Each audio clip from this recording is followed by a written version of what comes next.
Hey everybody, it's Andy. I want to kind of walk you through an EMG machine and how it works. And along with me is Abby McGuire, who works in my office. She's going to help us out, right? There are a lot of different EMG machines, but they share some common parts. This is a typical machine, and this is obviously just a laptop computer on top of the machine. This one run by Cadwell, who donated some computers to our African team, which is pretty cool.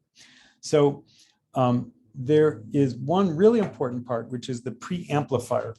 So when we get messages from your body, they're so small that if we have them go all the way to the big machine with a lot of electrical circuits and stuff like that, they get completely washed out. So long before the electrical signals go to the machine, they come in here, which amplifies them. There's basically three important holes here, okay? The active and reference electrode holes. One of them goes over the muscle or the nerve, and the other one goes over something else, right? So the muscle or nerve makes electricity, and something else like a bone or further down in the nerve doesn't, and that creates an electrical signal, okay? It's a really small signal, and it would get washed out by the fluorescent lights and the airplanes flying by and the radio stations, except for one thing, which there's another electrode, which we call the ground, but it's not really a ground. It's a common mode rejection electrode. Anything this sees in the world that isn't attached to the hand, this thing sees it too. It flips it upside down and cancels it out. So it cancels out background noise, like really fancy earphones that are noise canceling earphones, okay? So black active, red reference, right? And green ground. That's kind of how it works, okay? So this goes into the machine where all the signals and stuff happen. The other peripheral piece of the machine is the stimulator, right? And this one is kind of neat because it's got a green thing that says where the stimulation comes from, okay? And on other EMG machines, you have to figure out, is it coming out of this one or this one? And you can figure it out by shocking yourself, right? But basically, I touch this to the part of the body, wherever I want to make, if I want to have an 8 centimeter measure to the thumb, the green one is where the 8 centimeters are, not the other one. Otherwise, you're mismeasuring by 2 centimeters or so, right?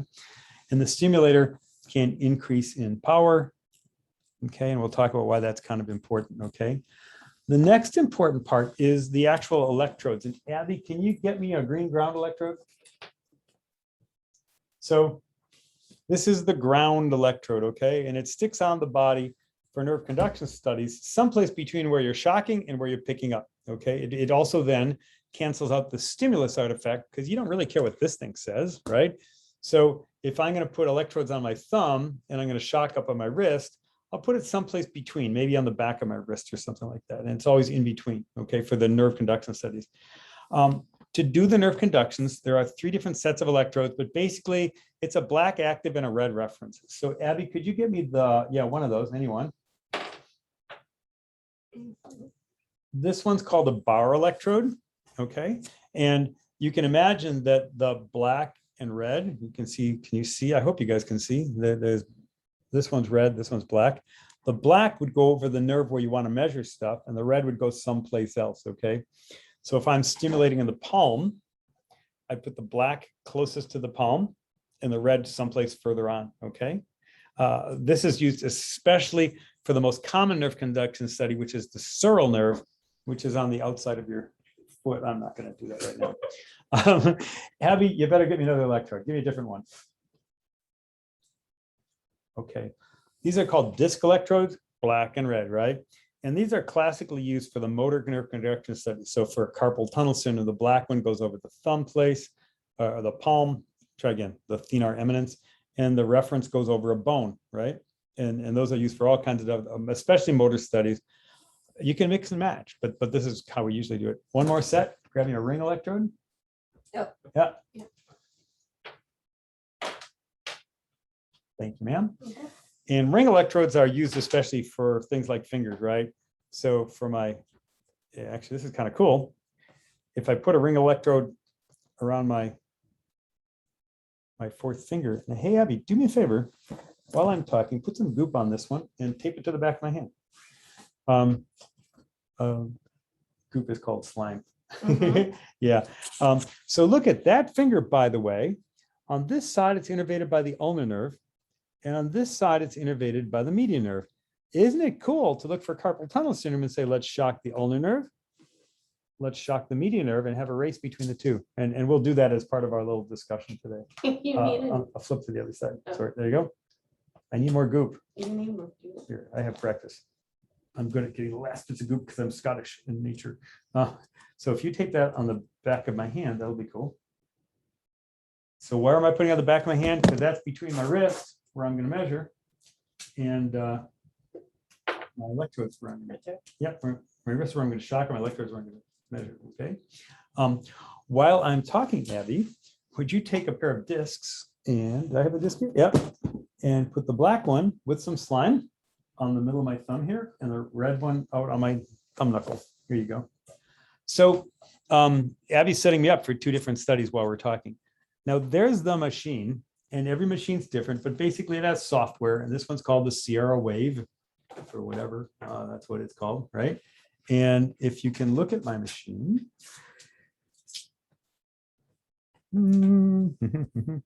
Okay. This is set up when I click up here, it says median motor, okay? And it's going to have the screen, and we'll end up, yeah, go ahead. You can do black on my muscle, right? Because that's where the muscle is, and red someplace else. Just slap it on, and which is over a knuckle and the thumb, just because that's what we tend to do most of the time, right? So when I shock, it'll take some time before the electrical signal comes, okay? The time is measured along here, and it's 5 milliseconds per division, which you can change on your machine, okay? And there are different, you may have to change it for various reasons. It also has a certain size to it. So there's an amplitude, right? And here, and you can't see it, it says 5,000 microvolts per division. And a typical motor response is 3 or 4 or 5,000 microvolts. So that's good for a motor. When I switch over to something sensory, you can hear the background noise. Can you hear that? Yeah, you hear that? That's because we got nothing plugged in and we're getting 60 cycle background. Now, the sensory fibers are really small. A muscle is, maybe a square centimeter of meat, right? And a nerve is just a little thin thread. So for the sensory studies, instead of 5,000 microvolts per division, this is 220 microvolts per division. So it really amplifies the signal a lot to get that little sensory character here. I'm going to turn down the sound for a minute. The latencies typically for sensory studies are 4 or 5 or something. So this is at 2 milliseconds per division. You get the idea. Abby, if you would come around, you can drop all that and come around and plug me in. Check out what Abby's doing here. All right, so we're gonna do the motor study. I've got set up for motor and sensory just for laughs here, everybody. Go ahead, red to red. This is the hard part. Yeah, black to black, and guess what? Green to green. Yo, Abby, you got it. Okay. Green to ground. And Abby, what I'd like you to do now is take my little green marker and measure. And this is a standard measure, and I'm going to move this a little bit. This is a really common carpal tunnel workout. I'm putting this black electrode halfway between the knuckle and the knuckle here. So can you lift up the tape and let me put this halfway? Go ahead. Okay, good. So Abby, measure 4 or 8 centimeters down and out like this. So the standard motor studies, everybody, are 8 centimeters for the distal latency. And Abby, it goes from the edge of the disc. I didn't teach you that yet. Edge of the disc. For the edge of the disc to the crease, and then you turn it around the corner at the crease. There you go, and measure to 8 centimeters and make a little green mark there. Okay. Okay. So then Abby's got me all set up. Machine's turned on. You could have done this on me. Yeah, it's no fun. Could you slime me, Phillies, on the electrode? Torturing staff is never a good way to retain people, everybody. That's just not a good idea. Thank you. Thank you. Okay. Whoa. So electrode gel is the electrical conductive stuff. It's a saltwater gel, basically. So if I'm really mean, I put this electrode thing on and I just shock the hell out of somebody and I sure do get a response, okay? The problem with that is that if I shock myself way over here, I'd also get a response if I jack the thing up enough. So you want to be precise. You want to get just enough of a response and no more. The way you find out is, first of all, thank you, Abby, you start with like almost no power at all. A little shock, nothing happening with background. Oh, we're set up for sensory. Hold on. Let me try that again. There, motor. So I get nothing, and the patient is relieved. They're like thinking I'm going to kill him. And then I turn it up a little and up a little And maybe you guys can see on the screen that there's numbers that say how many milliamps it is. That doesn't really matter. How do you know you've shocked enough? Because when you get a response, can you see on, can they see, Abby, on Yes. the machine? Yep. Yeah. Where's my meter? There we go. When you get a response, it's a little one. I turn it up, it gets bigger. I turn it up, it doesn't get any bigger.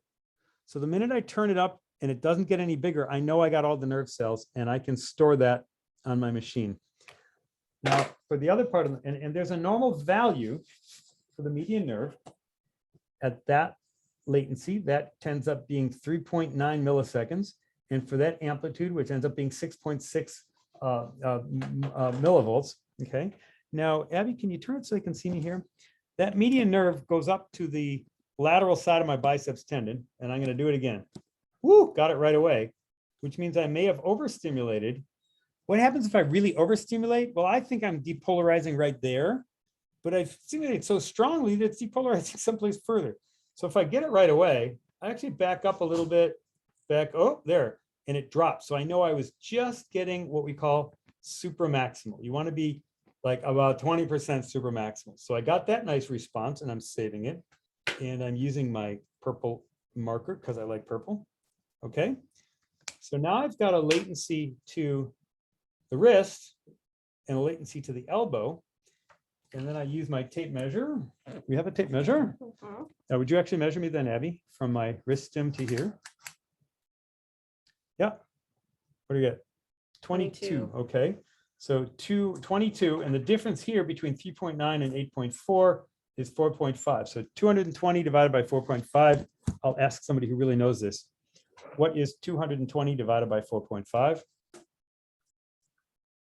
My cell phone says it's 48 meters per second, which is pretty normal. For the arms, more than 50 is normal. For the legs, more than 40 is normal. So there's a motor nerve conduction study. Questions? Ha, you can't ask. Sorry. No, let's go to a sensory nerve conduction study. So now, Abby, would you plug in my ring electrodes?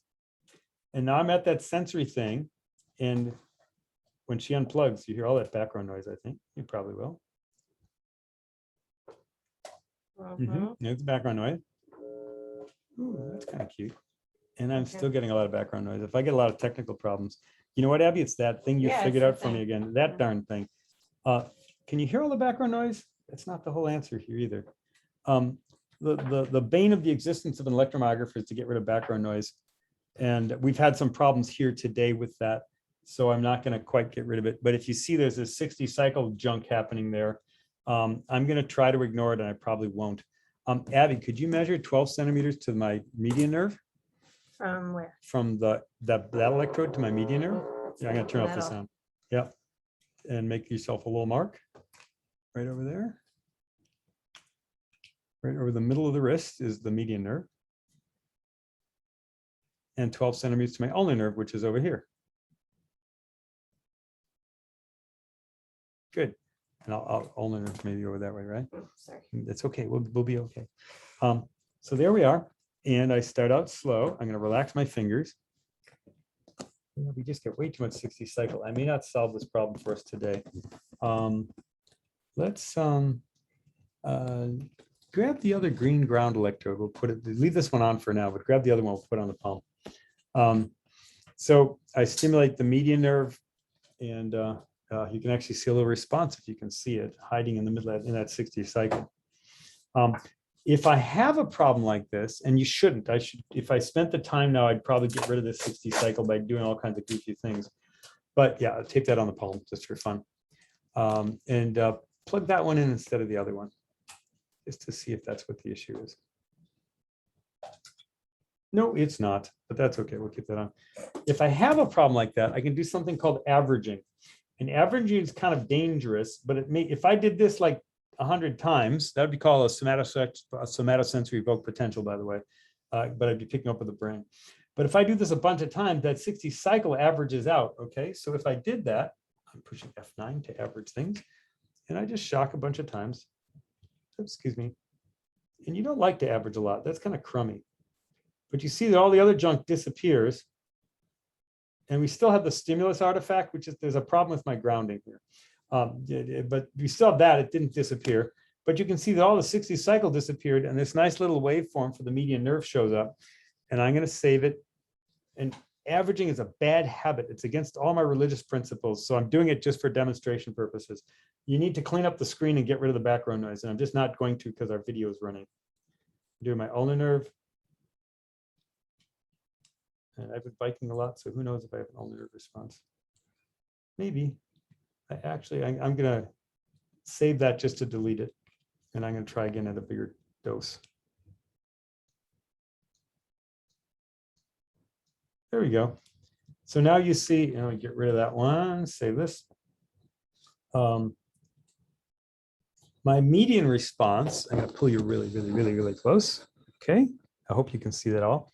My median response has an onset and a peak. And when I clean up this mess, I usually measure to the onset, but many people measure to the peak. And my ulnar response has a different onset and a different peak. Except in this case, my onset latency is, what do we have here? Pardon my sloppiness. I'm going to measure to peak just because I don't like how that looks because of my stimulus artifact that I'm not trying to get rid of today. That's still wrong. Anyhow, you measure how tall it is and you measure where it starts, okay? Now, if you want to, you can go measure those sensory fibers further up, but typically you don't have to. The next part is the needle EMG, my favorite part. Abby, would you grab me one of those needles? Hopefully a little skinny one, because I'm a nice guy. So many neurologists, 25 or 38 is good. Many neurologists and old line EMGers use a concentric needle. So you need an active and a reference, a red and a black, right? Black active, red reference, okay? You need that for your needle EMG too, right? And the old line folks, and many good doctors anyhow, but I'm not with them, will use a concentric needle. Thank you, ma'am. And could you find me a gray electrode thing there? They'll use a concentric needle, which has metal on the inside, which is your active, and then insulation, and then metal on the outside, which is your reference. If you would undo all, I just bent my needle. That's kind of cute. Hang on a second. Yeah, hold on. There we go. If you would undo all my black and reds, but not my greens. Okay, you just take off all that tape. So they have an active electrode on the inside and a reference electrode on the outside, which is kind of cool because you just got one needle. And all you need then is the ground or the common mode rejection on the skin anyplace, okay? Those are just fine. And a lot of old EMG literature is based on those. And a lot of really good doctors use those. But they're more expensive than what I use. And they're a little more painful, okay? Because they got metal on the outside. What I use is this, which is a monopolar electrode. And I'm sure you can't see it. But the whole thing's covered in Teflon, except for the very tip, the last millimeter, is metal, okay? So this is just the active electrode. So Abby, would you plug this into the black for active? For a reference, I can use anything else I want, but I need it to be close to the muscle. Think about it. If I put the active in my right hand and the reference in my left hand, that's called an EKG, right? I get my heart and everything else in between, okay?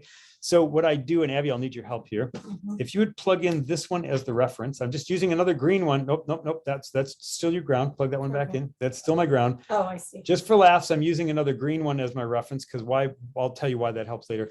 And if you would move my reference to like right up here on my forearm, just to untape it, and stick it up on my forearm. Oh, my hairs are hurting. Right up here. Okay, good. So now my reference, let's see, would you be the camera person, Abby, and push down on, look down on my hand? Okay, good. So now my reference is close to where I'm going to poke my needle. I better turn my machine to needle EMG. There's a whole, and there's a lot of background noise. There's a whole art form of making patients not hurt. And the first thing you do is you ask them, are you ready? And they go, until they say, yes, I'm ready, you don't poke them. Just make them buy off on it. Then you poke the needle in the skin. Let me find a place where I don't have a vein. And you say, how you doing? And, socially, people just say, I'm fine. I'm fine. Okay. Abby, would you push the little green button on the preamplifier and turn on the sound, the dial right there? Turn it up. Happy. And we're at, and could you turn this to 50 instead of 200? So the first thing you do, maybe turn down the sound a little bit and let people look at the screen more than me. There we go. That's fine. So I'm doing little 2 millimeter jabs. And every time I jab, you hear a sound on the screen because I'm breaking the membranes of muscles. But by the way, at this moment, I feel no pain whatsoever. Not that needles can't hurt, it just doesn't hurt much, okay? So I jab and stop. I don't do it slow because when I stop, I look at how long it takes for things to be quiet. That's called insertional activity, okay? And if you have prolonged insertional activity, if it lasts all the way across a whole screen and another screen, that's not cool. So when I poke, it lasts like an eighth of a screen, okay? Sometimes when you insert, you hear spontaneous activity, which you won't hear in me unless I've got a problem. And that would be called fibrillation potentials or positive waves or fasciculations or myotonic changes and other things. But basically positive waves and fibs and fasciculations are the important ones. Then I have the person tense up the muscle a little bit. Now here's another place where boneheaded EMG doctors make them tense it up a lot and it hurts, okay? You don't do that. So a little bit. And I get at the muscle. Where's my muscle? Which muscle am I in? I didn't check. Hear the snap, snap, snap? That's a single motor unit. I'm looking at it, and Abby, if you're really tricky, can you push run stop? I'm looking at that motor unit, and I can see how tall it is, and I can see how wide it is, and I can see how many phases. It goes down, up, kind of a 3 phases kind of thing, right? And that's a really normal motor unit. How tall is it? Well, I happen to have this at 50 microvolts, which means it's about 300 microvolts to height, maybe 400, something like that. That's perfectly normal. Could you push run stop again? Now there's another one that's a little bit looser in the background. That's kind of a wider thing. As I try harder and harder, a bigger one comes in, and a bigger one comes in, and bigger ones. Okay, Abby, can you go to 200? So glad you're here to help. So here, let's do that again. Little one, I try harder, it moves faster, a second one jumps in, another one, bigger one, okay? And that's called recruitment, okay? So if I have one of them firing like 5 times on the screen before a friend helps out, that's weird. That's decreased recruitment because basically the first one called its second friend named Fred, and Fred's not available because Fred's been damaged, and calls its third friend called Dave, and Dave doesn't come because Dave's damaged. And it's firing like crazy until Jane comes to help out, okay? That's, I just lost my needle there. That's called decreased recruitment, okay? The sloppy, painful, horrible way is called interference pattern, which means tighten your muscle as hard as you can, and let's see if there's any gaps if you fill the screen with potentials. That's painful and stupid. It's not precise and it hurts, but a lot of people do it. So I'm putting away my needle. You can pull it back to me. Thank you, Abby. So what I'm doing with the needle EMG is I'm jabbing around, they say 6 different times in 4 different directions, which nobody actually does, but at least I do it like 8 or 10 times in a particular muscle. Jab, jab, jab, jab, jab, jab, 7, 8, 9, 10, through whatever muscle it is. If I hear spontaneous activity, that's kind of cool. Then I stop. I turn down my amplification because motor units are big. And there I went from 50 microvolts to 200. That's kind of standard. And then I have the person gently tense up the muscle. And I look at the motor units. I see how tall are they? How wide are they? How many phases do they have? And I try to count at least 10 different motor units by moving my needle and finding different ones or by having them tense up a little bit more. Okay. The standards are 20, but I'll tell you later why that's not so useful. And nobody does that unless you're doing a muscle disease thing. So I look for 10 motor units, done with that muscle, go on to the next one, okay? So that's kind of the standard way that we do basic EMG. More on this in a little bit, but I'm going to stop.